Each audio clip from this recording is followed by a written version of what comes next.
Gymnosperm को देख लेते हैं। जिम्नोस्पर्म, जिम्नोस्पर्म, जिम्नोस, अनावृत स्पर्म बीज ऐसे पौधे हैं। जिम्नोस्पर्म, जिम्नोस, अनावृत स्पर्म बीज ऐसे पौधे हैं जिनमें बीजांड अंडाशय भित्ति से ढके हुए नहीं होते। जिसमें बीजांड अंडाशय भित्ति से ढके हुए नहीं होते हैं। जिम्नोस्पर्म निषेचन से पूर्व तथा बाद में अनावृत ही रहते हैं। जिम्नोस्पर्म क्या होते हैं? निषेचन से पूर्व तथा बाद में अनावृत ही रहते हैं। जिम्नोस्पर्म के मध्य में लंबे वृक्ष तथा झाड़ियाँ होती हैं। जिम्नोस्पर्म के बीच में क्या होता है? लंबे वृक्ष और झाड़ियाँ होता है। जिम्नोस्पर्म के मध्य में लंबे वृक्ष तथा झाड़ियाँ होती हैं। जिम्नोस्पर्म में सिकोआ वृक्ष सबसे लंबा होता है। जिम्नोस्पर्म में सिकोआ वृक्ष क्या होता है? सबसे लंबा होता है। इनकी मूल क्या होता है? प्रायः मूसला मूल होता है। सिकोआ वृक्ष सबसे लंबा वृक्ष होता है और मूल प्रायः मूसला मूल होता है। इनके कुछ जीनस की मूल कवक से सहयोग करके इनके कुछ जीनस की मूल कवक से सहयोग कर लेती है, जिसे कवक मूल कहते हैं।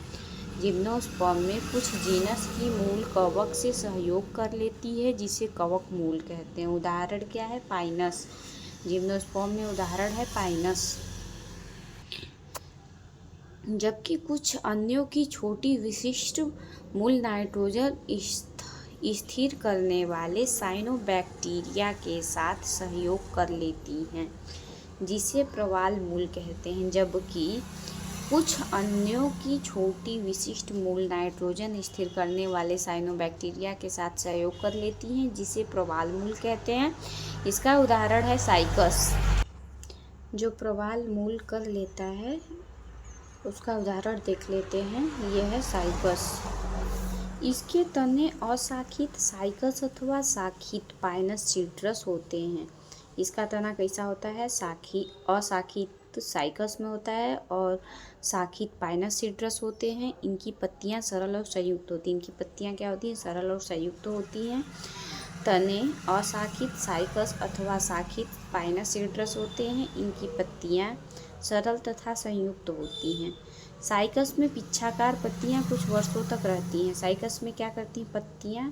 साइकस में पिच्छाकार पत्तियां कुछ वर्षों तक रहती हैं।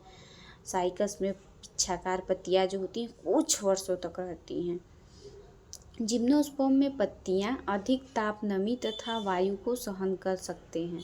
जिम्नोस्पर्म में पत्तियां जो होती हैं अधिक ताप, नमी तथा वायु को सहन कर सकती हैं। साइकस में क्या होती हैं? पत्तियां कुछ वर्षों तक रहती हैं और जिम्नोस्पर्म में पत्तियां अधिक ताप, नमी तथा वायु को सहन कर सकते हैं। शंक्वाकार पौधों में पत्तियां सुई की तरह होती है। शंक्वाकार जो पौधा होता है उसमें पत्तियां सुई की तरह होती हैं। इनकी पत्तियों का सतही क्षेत्रफल कम, मोटी, क्यूटिकल तथा गतिरंध्र होते हैं। शंक्वाकार पौधों में पत्तियां जो होती हैं सुई की तरह होती हैं। इनकी पत्तियों का सतही क्षेत्रफल कम, मोटी, क्यूटिकल तथा गतिरंध्र होते हैं। इन गुणों के कारण पानी की हानि कम हो जाती है। इन गुणों के कारण क्या होता है? पानी की हानि कम हो जाती है। जिम्नोस्पर्म विषम बीजाणु होते हैं। जिम्नोस्पर्म कैसे बीजाणु होते हैं? विषम बीजाणु होते हैं। वे अगुणित लघु बीजाणु तथा बृहद बीजाणु बनाते हैं। जिम्नोस्पर्म विषम बीजाणु होते हैं, अगुणित लघु बीजाणु तथा बृहद बीजाणु बनाते हैं। जिम्नोस्पर्म में अगुणित लघु बीजाणु तथा बृहद बीजाणु बनाते हैं। जिम्नोस्पर्म विषम बीजाणु होते हैं। वे अगुणित बीजाणु लघु बीजाणु तथा बृहद बीजाणु बनाते हैं। बीजाणुधानी में दो प्रकार के बीजाणु उत्पन्न होते हैं। बीजाणुधानी में दो प्रकार के बीजाणु उत्पन्न होते हैं। बीजाणुधानी बीजाणुपर्ण पर होते हैं। बीजाणुधानी क्या होते हैं? बीजाणुपर्ण पर होते हैं। बीजाणुपर्ण सर्पिल की तरह तने पर लगे रहते हैं। बीजाणुपर्ण क्या करते हैं? सर्पिल की तरह तने पर लगे रहते हैं। ये सलथ अथवा सघन शंकु बनाते हैं। ये सलद अथवा सघन शंकु बनाते हैं। बीजाणुपर्ण सर्पिल की तरह तने पर लगे रहते हैं। ये सलभ अथवा सघन शंकु बनाते हैं। प्रत्येक लघु बीजाणु से नर युग्मकोद्भिद संतति उत्पन्न होती हैं। प्रत्येक लघु बीजाणु से नर युग्मकोद्भिद संतति उत्पन्न होती है, जो बहुत ही न्यूनीकृत होती हैं। जो क्या करती हैं? बहुत ही न्यूनीकृत होती हैं। यह कुछ ही कोशिकाओं में सीमित रहती हैं। क्या करती हैं? कुछ कोशिकाओं में सीमित रहती हैं। इस न्यूनीकृत नर युग्मकोद्भिद को परागकण कहते हैं। इस न्यूनीकृत नर युग्मकोद्भिद को परागकण कहते हैं। परागकणों का विकास लघु बीजाणुधानी में होता है। परागकणों का विकास कहाँ होता है? लघु बीजाणुधानी में होता है। परागकण का विकास कहाँ होता है? लघु बीजाणुधानी में होता है।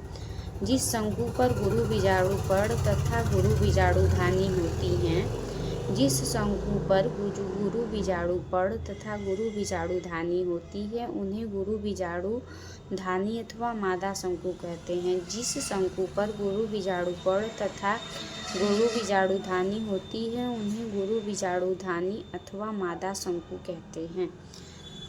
दो प्रकार के नर अथवा मादा शंकु एक ही वृक्ष, पाइनस अथवा विभिन्न वृक्षों साइकस पर स्थित हो सकते हैं।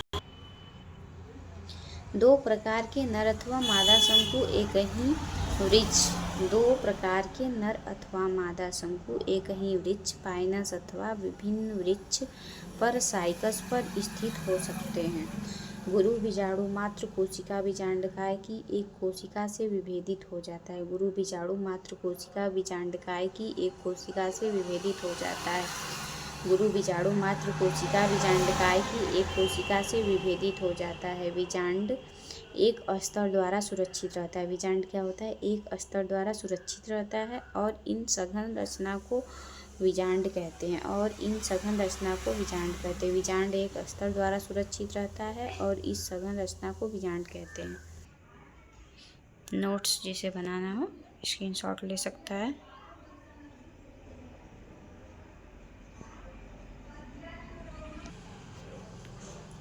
बीजांड गुरु बीजाणुपर्ण पर होते हैं। बीजांड कहाँ होते हैं? गुरु बीजाणुपर्ण पर होते हैं, जो एक गुच्छा बनाकर मादा शंकु बनाते हैं। बीजांड गुरु बीजाणुपर्ण पर होते हैं, जो एक गुच्छा बनाकर मादा शंकु बनाते हैं। गुरु बीजाणु मात्र कोशिका में मियोसिस द्वारा 4 गुरु बीजाणु बन जाते हैं। गुरु बीजाणु मात्र कोशिका में मियोसिस द्वारा 4 गुरु बीजाणु बन जाते हैं। गुरु बीजाणुधानी बीजांडकाय स्थित अकेला गुरु बीजाणु मादा युग्मकोद्भिद में विकसित होता है। गुरु बीजाणुधानी बीजांडकाय स्थित अकेला गुरु बीजाणु युग्मकोद्भिद में विकसित होता है।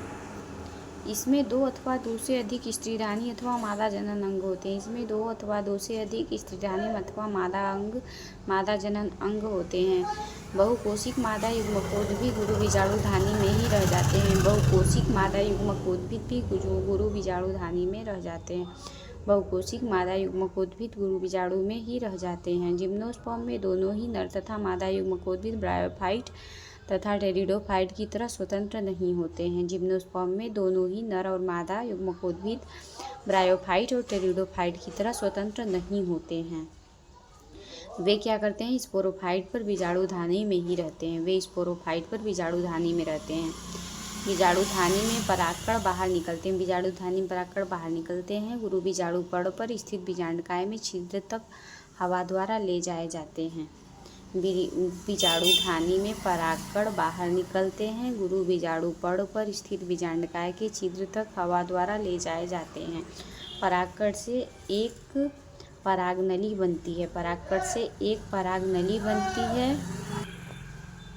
परागकण से एक परागनली बनती है जिसमें नर युग्मक होते हैं। परागकण से एक परागनली बनती है जिसमें नर युग्मक होते हैं। यह परागनली स्त्रीधानी की ओर जाती है। यह परागनली क्या करती है? स्त्रीधानी की ओर जाती है, वहाँ पर शुक्राणु छोड़ देती है।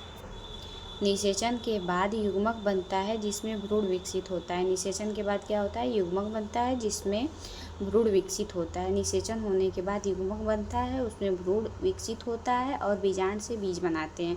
बीजांड से क्या करते हैं? बीज बनाते हैं। ये बीज से ढके हुए नहीं होते। निषेचन के बाद युग्मक बनता है जिसमें भ्रूण विकसित होता है। बीजांड से बीज बनते हैं जो बीज से ढके हुए नहीं होते हैं। यह परागनली स्त्रीधानी की ओर जाती है और वहाँ पर शुक्राणु छोड़ देती है। निषेचन के बाद युग्मक बनता है जिसमें भ्रूण विकसित होता है और बीजांड से बीज बनते हैं। ये बीज ढके हुए नहीं होते। ये है पूरा नोट्स, जिसे बनाना स्क्रीनशॉट ले सकता है। ये है साइकस का पौधा, ये है पाइनस का पौधा, ये है गिंगको का पौधा।